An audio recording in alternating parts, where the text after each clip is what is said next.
Calculation of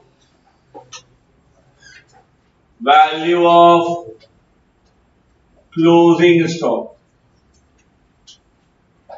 Closing stock of finished goods. अगर question में opening stock of finish goods दिया रहेगा तो उसका वैल्यू आपको हमेशा दिया रहेगा, बिकॉज वो लास्ट ईयर का है ना, तो उसका वैल्यू तो दिया रहेगा। लेकिन करंट ईयर का क्लोजिंग स्टॉक का क्या वैल्यू होगा वो हमें निकालना पड़ेगा। और हम कैसे निकालते हैं उसकी वैल्यू? बहुत सिंपल है। Closing stock of finished goods in rupees is equal to the, सबसे पहला closing stock of finished goods in units into cost of production per unit। Cost of production, जो कॉस्ट ऑफ प्रोडक्शन आया ना हमारा per unit का, उसी को number of unit के साथ क्या करने का? Multiply. You will get the amount of closing stock of finished goods in rupees. क्यों कह रहा हूं? क्योंकि ओपनिंग स्टॉक और क्लोजिंग स्टॉक के जो फिगर्स है वो टोटल रुपीज में दिखाई देते, लेकिन हम कभी भी उनको पर यूनिट कॉलम में लिखते नहीं। यस और नो? ये आपको हमेशा कैलकुलेट करना पड़ेगा। Every question, each and every question में आपको काउंट करना पड़ेगा, बिकॉज क्वेश्चन में कॉस्ट ऑफ प्रोडक्शन तो दिया नहीं रहेगा, वो तो आप बाद में निकालते हो। तो जब तक वो निकालोगे नहीं तब तक क्लोजिंग स्टॉक का वैल्यू कभी आएगा ही नहीं। यही एक डिफरेंस है कॉस्टिंग में और फाइनेंस में। अभी ये भी बता देता हूँ, बहुत अच्छी चीज बता रहा हूँ, ध्यान से सुनो। फाइनेंस में, फाइनेंशियल अकाउंटिंग में क्लोजिंग स्टॉक कैसा निकालते हैं? कॉस्ट प्राइस और market price whichever is less, अपन निकाल लेते हैं ना इन्वेस्टमेंट में, हाँ या नहीं? फाइनेंस में क्या यूज कर रहे थे? AS13, कॉस्ट प्राइस और market price whichever is less, वही हमारा क्लोजिंग स्टॉक होता था। कॉस्टिंग में ऐसा नहीं होता। कॉस्टिंग में क्लोजिंग स्टॉक कैलकुलेट होता है on the basis of cost of production, on the basis of. नहीं समझा? सबको समझ में आया? पक्का? ये लिखो, चलो क्वेश्चन सॉल्व करते हैं।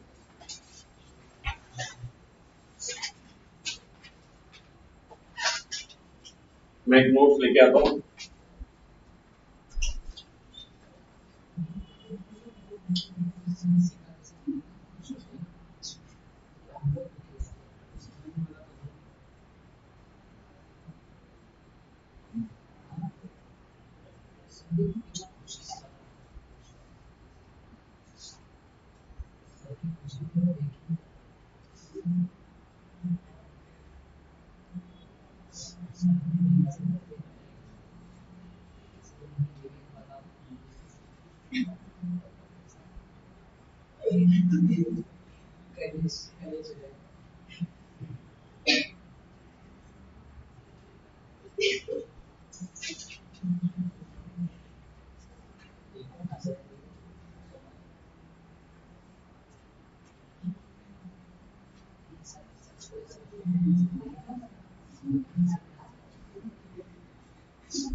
चलिए डन। क्या नहीं लिखे हुए? एक लाइन लिखने में इतना टाइम लगता है? हो गया, बहुत अच्छी बात। ये तो कितनी अच्छी बात है। चलिए पेज नंबर 1, कॉस्टिंग के नोट्स में पेज नंबर 1, क्वेश्चन नंबर 2 मिला क्या? बोलो क्या?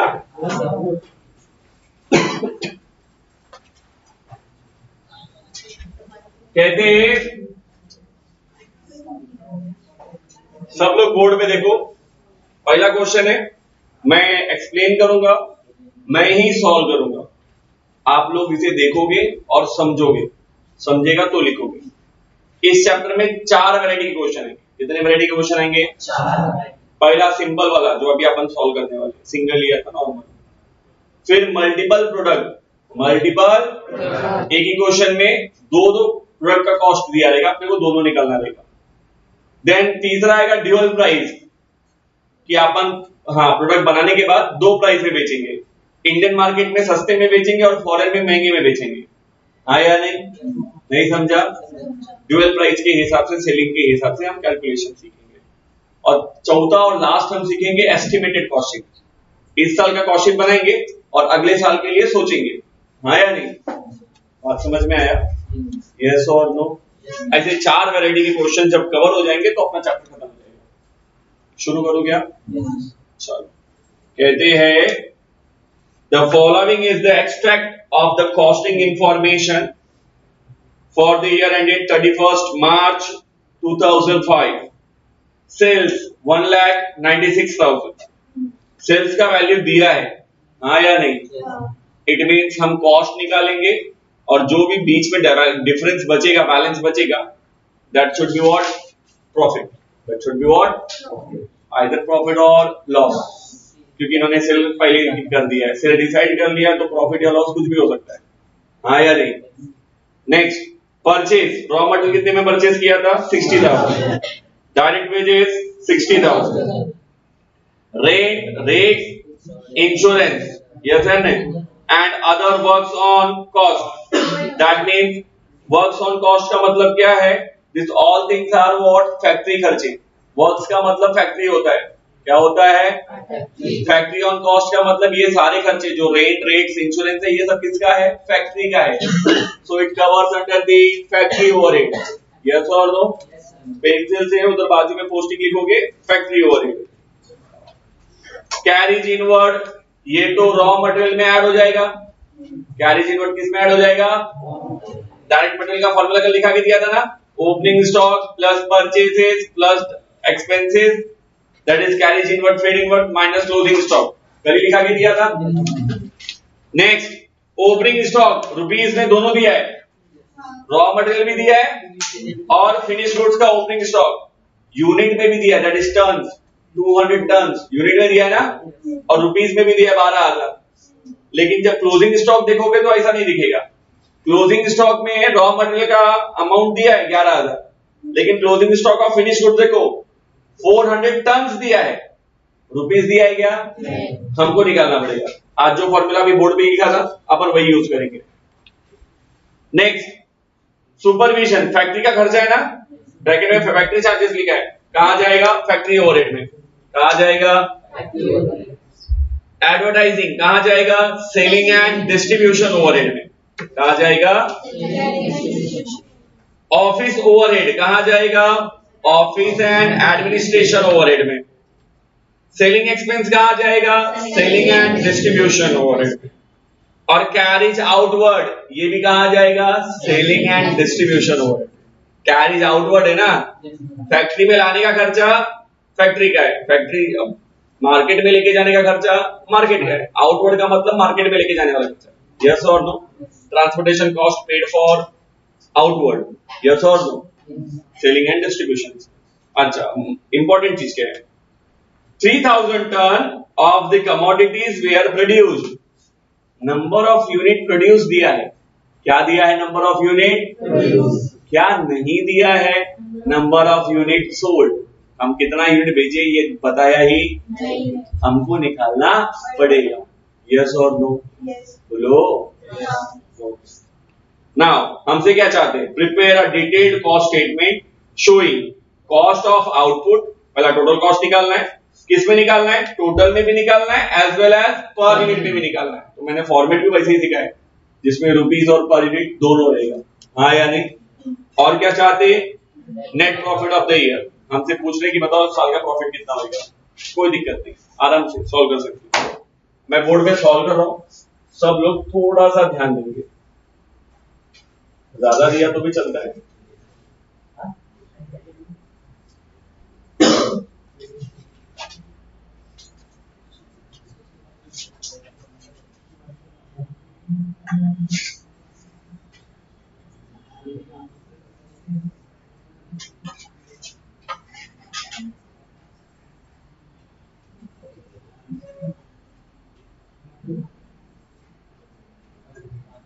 प्लीज ध्यान दीजिए। क्वेश्चन नंबर 2 ना, क्वेश्चन नंबर 2 क्या नाम है कंपनी का? मेरे साथ कुछ नाम दिया है क्या? डैश। क्या बना रहे? कॉस्ट। क्या बना रहे? For the year. ईयर दिया क्या? क्या दिया है for the year ended? 31st 2005 बराबर है। चलो प्रोडक्शन यूनिट दिया है। प्रोडक्शन कितना यूनिट दिया है? पैराग्राफ में देखो नीचे 3000 ton of the commodities we are produce ना। कितना यूनिट प्रोड्यूस किया हमने? 3000 टन, है कि नहीं? अच्छा सेल कितना किया? ऐसा कुछ बोला है क्या? नहीं। निकालना पड़ेगा ना। सबसे पहला वर्किंग नोट में निकालो, अगर ध्यान से देखो। Sale unit is equals to क्या सिखाया था? सबसे पहला ओपनिंग स्टॉक ना, opening stock of finish goods, yes और no, plus production plus minus closing stock of finish goods. क्या मैंने यही सिखाया था? ध्यान से देखो, ओपनिंग स्टॉक क्वेश्चन में दिया है। इधर देखो ओपनिंग स्टॉक कितना? 200 यूनिट। कितना यूनिट है? 200 यूनिट। दिखा क्या टेबल में? प्रोडक्शन तो पैराग्राफ में दिया है 3000, हाँ या नहीं? माइनस क्लोजिंग भी दिया है ना, टेबल में देखो 400 टन दिया है ना। तो ये आंसर टन्स में आ रहा है ना। टन्स कितना आ रहा है? 2000 टन्स ना। कितना यूनिट आ रहा है? 2000 टन्स, बराबर है क्या? चलो 2800 टन्स, ठीक है। पर्टिकुलर्स रुपीज पर यूनिट, है कि नहीं? बोलो yes. अच्छा अब क्वेश्चन में सबसे पहले क्या लेना चाहिए? Direct material. क्या लेना चाहिए? Direct material. कैसा निकालेंगे? वर्किंग नोट नंबर 2 से। कहां से निकालेंगे वर्किंग नोट नंबर 2? ध्यान से देखो, इधर निकाल रहा। ये वर्किंग नोट नंबर 1 था, हाँ या नहीं? अभी वर्किंग नोट नंबर 2 मैंने सिखाया था मटेरियल कंज्यूम। हमने कितना मटेरियल कंज्यूम किया? कैसा निकालते हैं? हाँ, material consume is equals to opening stock of raw material plus purchases of raw material plus carriage inward ना, minus closing stock of raw material. हाँ, opening stock raw material price दिया है ना इधर पे? कितना दिया है? 10,000, है कि नहीं? प्लस परचेज कितना दिया है? 60,000, दिख रहा है क्या? फिर कैरीज इनवर्ड 1000 रुपया ना, और फिर क्या दिया है? क्लोजिंग स्टॉक कितना? 11,000। फाइनल आंसर कितना आ रहा है? रुपीज ना। हमने कितने का मटेरियल यूज किया इस बार? 60,000। नहीं समझा? डायरेक्टली ये सब पोस्टिंग अलग अलग करने का जरूरत नहीं, सब वर्किंग नोट में एक साथ ऐड करके एक साथ लिख दिया, बात खत्म। नहीं समझा? सबको समझा? किसी को डाउट है? चलो इसमें डायरेक्ट मटेरियल में क्या ऐड होता है? Direct wages. क्या ऐड होता है? डायरेक्ट वेजेस या direct labour, meaning will remain same ना। अरे लेबर को ही तो वेजेस देते 60,000। इस क्वेश्चन में डायरेक्ट एक्सपेंसेस कहीं दिया ही दिया है क्या? नहीं दिया तो लिखने का जरूरत नहीं, मैंने डैश कर दिया। फर्स्ट क्वेश्चन है, पोस्टिंग पूरा करके दिखा रहा हूं। नहीं देगा तो क्वेश्चन में लिखने का जरूरत नहीं। चलो तीनों को ऐड करेंगे तो we will get the total of prime cost. क्या मिलेगा? Prime cost. इनका जो भी टोटल होगा उसको बोलेंगे prime cost. Prime cost is 1,20,000। नहीं समझा? इसमें किसी को प्रॉब्लम नहीं। अब प्राइम कॉस्ट में क्या ऐड करते हैं? Factory overhead. क्या ऐड करते हैं? Factory overheads. इस क्वेश्चन में फैक्ट्री के ओवरहेड्स में क्या क्या है? Rent, rates, insurance. पहला तो वही है ना, रेंट, रेट्स, इंश्योरेंस ना। साफ साफ लिखा है अदर वर्क्स ऑन कॉस्ट, मतलब ये सारे के सारे खर्चे किसके हैं? फैक्ट्री के। वर्क्स का मतलब कॉस्ट, फैक्ट्री का मतलब वर्क्स होता है। 21,000। हाँ या नहीं? फिर नीचे का और खर्चा दिया है, सुपरविजन। क्या दिया है? सुपरविजन भी तो फैक्ट्री का ही है ना, ब्रैकेट में लिख के दिया उन्होंने। सुपरविजन किसका है? फैक्ट्री का। कितना अमाउंट है सुपरविजन? 3,000। इस हिसाब से फैक्ट्री के कुल खर्चे कितने हो गए? 24,000। 24,000। चलो 120 में 24 ऐड करेंगे तो we will get the answer of works cost. क्या आंसर मिलेगा? क्या आंसर मिलेगा? ग्रॉस और नेट लिखने का जरूरत नहीं है क्योंकि क्वेश्चन में WIP नहीं है। WIP रहता तो ग्रॉस लिखते, फिर एडजस्ट करके नेट लिखते। है ही नहीं तो टेंशन लेने का जरूरत नहीं है, डायरेक्टली वर्क्स कॉस्ट 1,40,000। इसमें किसी को प्रॉब्लम है क्या? अब इस वर्क्स कॉस्ट में हम अगला कदम ऐड करेंगे ऑफिस एंड एडमिनिस्ट्रेशन ओवरहेड। क्या हो गया? Office and administration overhead.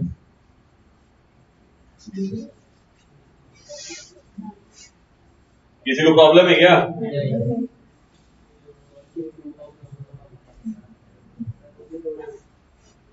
Overheads ना, इस हेडिंग में आने वाले खर्चे सिर्फ एक ही है ना, दैट इज व्हाट?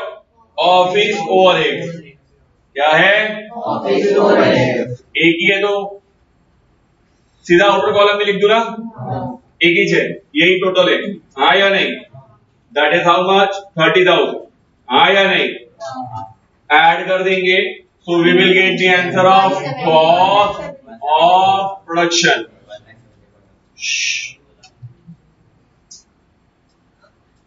कहां पहुंच गए? Cost of production, that is 1,70,000।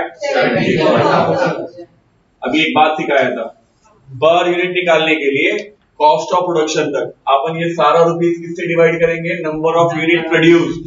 Number of unit produced. फटाफट यूनिट निकालेंगे ना? हाँ या नहीं? पर यूनिट का वैल्यू निकालेंगे। हाँ या नहीं? यूनिट मालूम है, खर्चे मालूम है। खर्चे को यूनिट से डिवाइड करोगे तो कॉस्ट पर यूनिट मिलेगा। क्या मिलेगा? Cost per unit. जरा ट्राई करते, कैलसी उठाइए सब जन, अपने पास कैलसी रखिए। 60,000 divide by 3,000 20। 60,000 again divide by 3,000 20। 20 40। चाहिए तो ऐसा भी डिवाइड कर सकते हो, नहीं तो ऐड भी कर सकते हो, meaning will remain same. 24,000 divide by 3,000 8। 40 plus 8 48। दोनों तरीके से सेम ही जाएगा, डरो मत। हाँ या नहीं?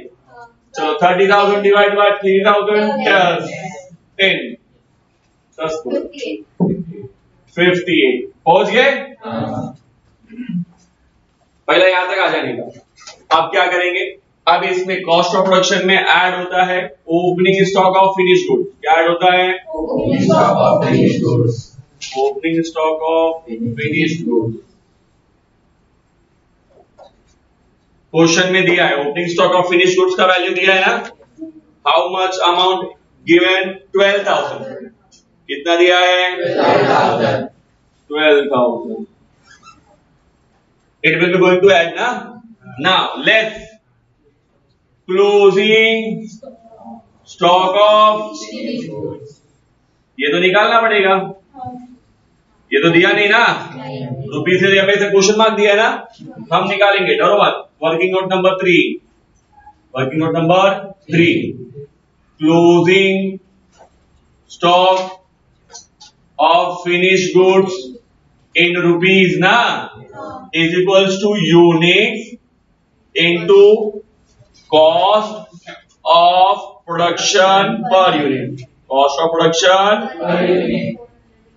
ये देखो यूनिट तो अपने को मालूम है, हाँ गुड, 400 दिया है ना इधर, इधर क्लोजिंग स्टॉक का यूनिट दिया था ना 400 into cost of production per unit कितना है 58, कितना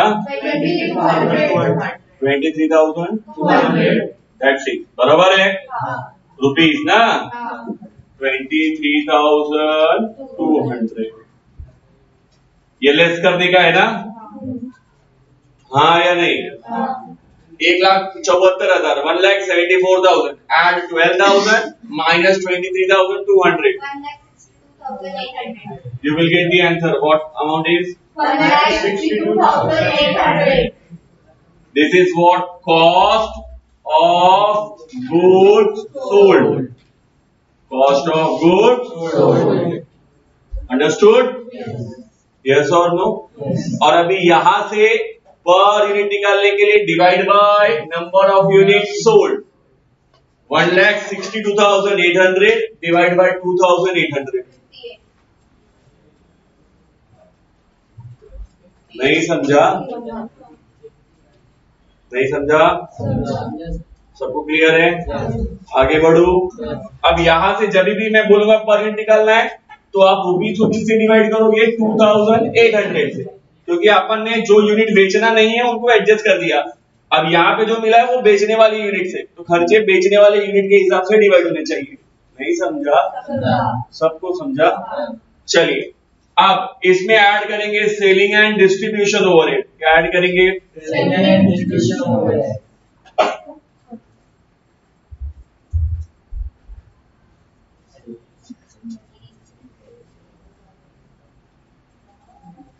सेलिंग एंड डिस्ट्रीब्यूशन ओवरहेड में तीन चीजें दी है ना.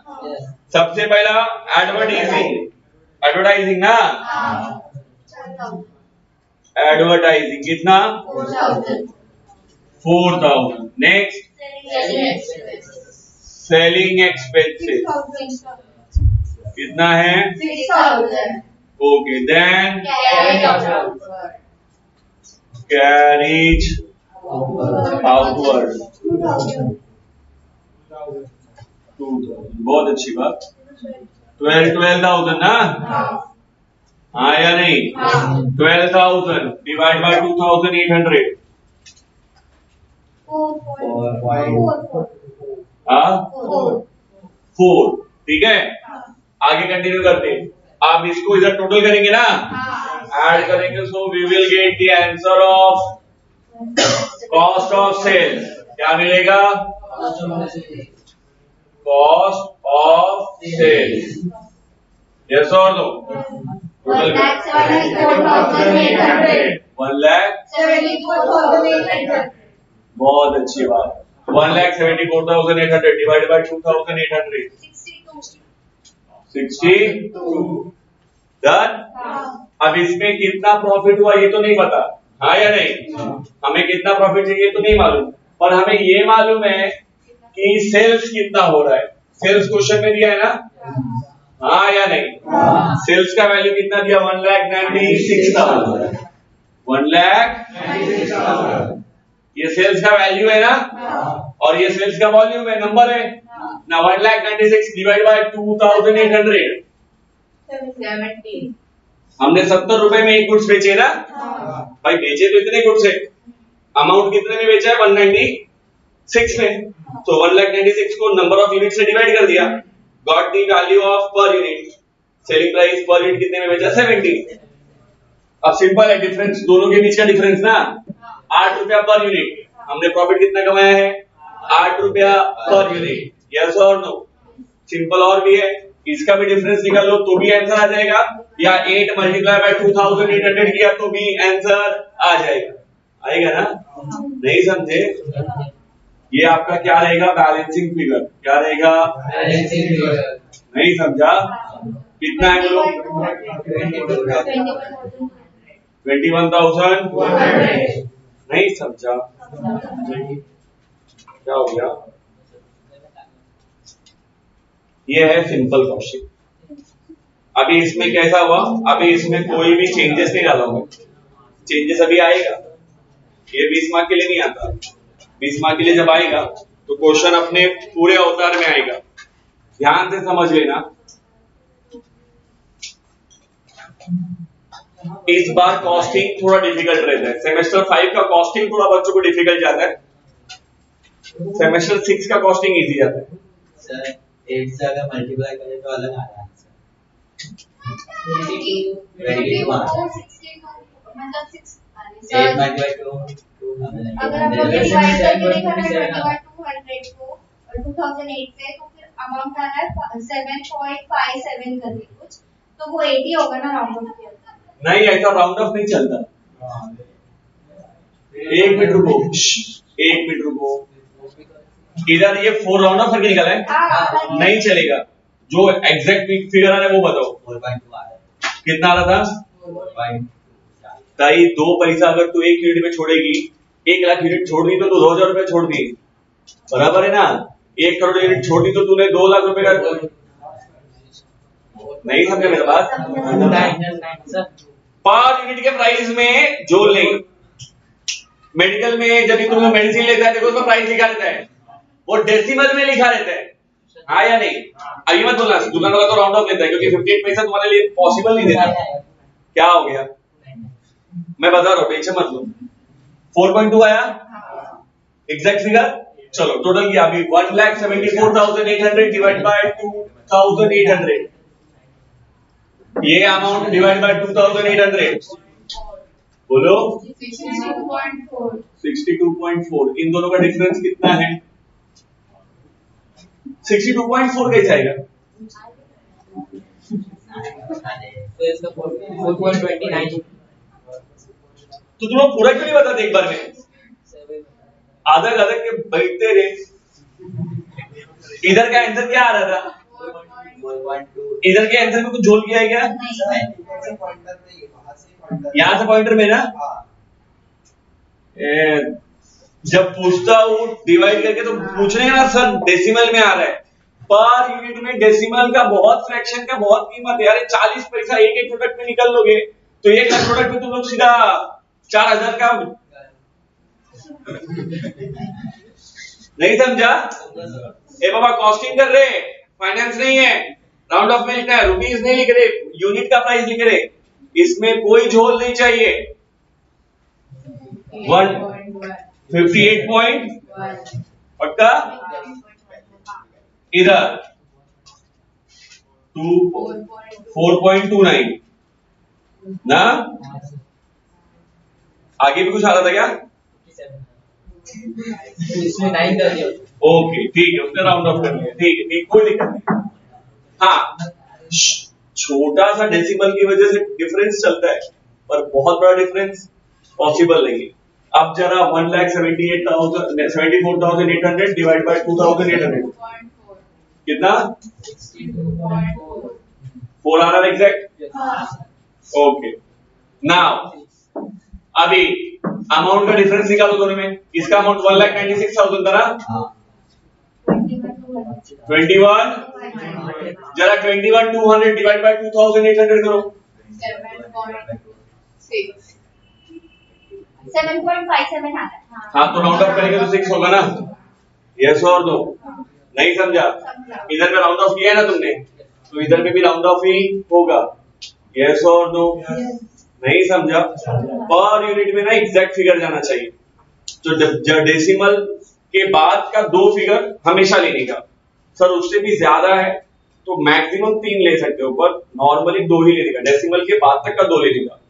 पर यूनिट का प्राइस आपने कभी भी किसी प्रोडक्ट में देखा होगा तो रुपीस के बाद पॉइंट करके 0 कर देते हो लोग, अगर नहीं है तो, और है तो लिखते हैं, जैसे मेडिसिन में लिखा रहता है 28 रुपीस 0.52 रुपीस ना, 32.32 रुपीस।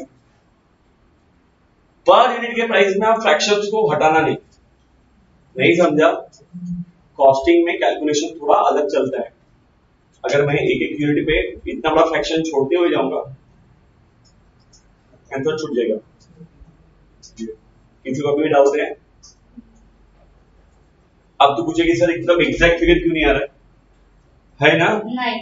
अरे पूछ ले। नहीं, वो डाउट नहीं है मेरा। हाँ बोल। जाने दो, नहीं पूछना। इसको उन्होंने राउंड ऑफ किया है किधर? इसको इसकी वजह से हम लोग ने इतना सब किया, डेसिमल वगैरह किया, बट लास्ट में तो सीरीज में तो 70 ही आना था। बेटा ध्यान सुन, ये तो पहले से दिया है ना, निकालना ही ये है। अगर तू ये गलत निकालेगी तो तेरे से आंसर में क्या पूछा उन्होंने? नेट प्रॉफिट पर यूनिट का और टोटल रुपीस का, अमाउंट गलत हो जाएगा ना? नहीं समझे? क्या नहीं समझे? ध्यान से सुनो। नहीं समझ गए, मैं छोड़ो। अगर मैं एक यूनिट बेच के कमाने वाला हूं तो मेरे रुपीस में कोई फर्क पड़ने वाला नहीं है, पर ऐसे में अगर 100 यूनिट बेचने वाला हूं और अगर मैंने राउंड ऑफ किया तो मेरे रुपीस में फर्क पड़ेगा, 1 रुपया 2 रुपया। अब जिनके 1000 ऑफ करोड़ के वैल्यूज में ट्रांजैक्शन होते, अगर वो ऐसे राउंड ऑफ करने लगे तो कितना वैल्यू छूट जाएगा? ये पॉसिबल नहीं है। मैं तुम्हें सिखा रहा हूं घर के बनाने के लिए नहीं, कंपनी के पॉइंट ऑफ व्यू से कि आप कैसा चाहोगे। एग्जैक्टली मैं एक बात बता देता हूं कि सर पॉइंटर में था आया नहीं, मैं देख के भी कह सकता हूं कि ये 6.4 नहीं होगा, 3.9 होगा, 3.9 होना चाहिए था। क्यों नहीं हो रहा? मैं एग्जांपल बताता हूं। आपने यहां पे कैलकुलेशन लेते टाइम पे क्या किया जानते हो क्या? आपने उसे राउंड ऑफ किया, आपके कैलसी में 10 डिजिट है, आप ले कितना रहे हो? 2। आपने छोड़ दिया, इसका मतलब क्या छूट गया? क्या रुपीस तो उसका सामने ही है ना, हाँ या नहीं? उसके रिजल्ट को आपने अधूरा लिया और आप उम्मीद करो कि ये बराबर जाएगा और ये बेचारा सही रहेगा, पॉसिबल? थोड़ा डिफरेंस आएगा। उतना क्या है, हम कुछ कर नहीं सकते क्योंकि हमारा कैलसी लिमिटेशन वाला है, हाँ या नहीं? और हम कंप्यूटर है नहीं। अगर ये काम कंप्यूटर ने करना होता, सॉफ्टवेयर से करना होता, तो कैलकुलेशन करता और एग्जैक्ट फिगर निकालता। हम यहाँ पे थोड़ा एरर मेथड में जाते हैं। एग्जांपल के तौर पे बोलता हूं, एक एग्जांपल बता रहा हूं, कोई सीरियस मत लेना दिल पे, जरा कैलसी लो। 10 डिवाइड बाय 3, क्या आंसर आया? पक्का? ये 3.33 इधर पे है ना, इसको डिवाइड करने से ही आया ना, मतलब अगर इसको 3 से मल्टीप्लाई कर दूं तो 10 आना चाहिए ना, हाँ या नहीं? ये 3 से डिवाइड हो रहा है, अगर यहां से यहां आया तो क्या हो जाएगा? मल्टीप्लाई। जरा 3.33 मल्टीप्लाई बाय 3 करो, 10 आएगा क्या? ओहो 0.00000001 का फर्क है ना, आया ना? तुम उसको नहीं बचा सकते। समझ में आया क्या? ये जरूरी नहीं कि इधर से उधर गए तो बराबर है और उधर से इधर उड़ी मार के आएंगे तो बराबर होगा, ऐसा नहीं। क्यों? क्योंकि आपने फ्रैक्शन लेते टाइम पे इधर पे फ्रैक्शन छोड़ दिया, आगे 3 सब था, यस और नो? और आपकी कैलसी की औकात के हिसाब से वहां तक था। अगर 12 डिजिट की होती तो 12 बार लिखा रहता, 50 डिजिट की होती तो 50 बार लिखते, वो कभी खत्म होता ही नहीं, वो आपसे हमेशा छूटेगा। और अगर छूटेगा तो एग्जैक्ट वैल्यू कभी देगा ही नहीं, समझा? तो दिमाग को उतना लेवल तक डर मत दिखाओ। थोड़ा सा मैं एक और अच्छा हेल्प बता देता हूं, 5-10 रुपया ऊपर नीचे होता है ना, 20-50 रुपया भी, इसको रॉन्ग नहीं मानते। आंसर जब चेक करेंगे तो इधर से चेक करेंगे, 21,200, हाँ ठीक है, बस किसी ने 5 रुपए लिख दिया, किसी ने 204 रुपए लिख दिया, ठीक है, इतना तो क्या कैलकुलेटर करने का, यूज करने का तरीका सबका अलग होता है।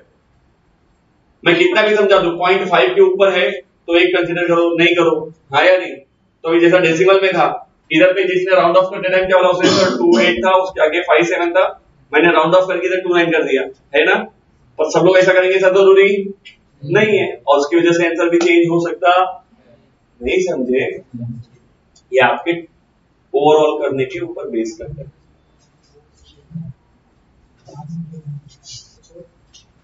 सही बात है, जितना लिखा है उतना देखो ना, अभी भी प्रॉब्लम है। नहीं सर। चलिए राइट डाउन।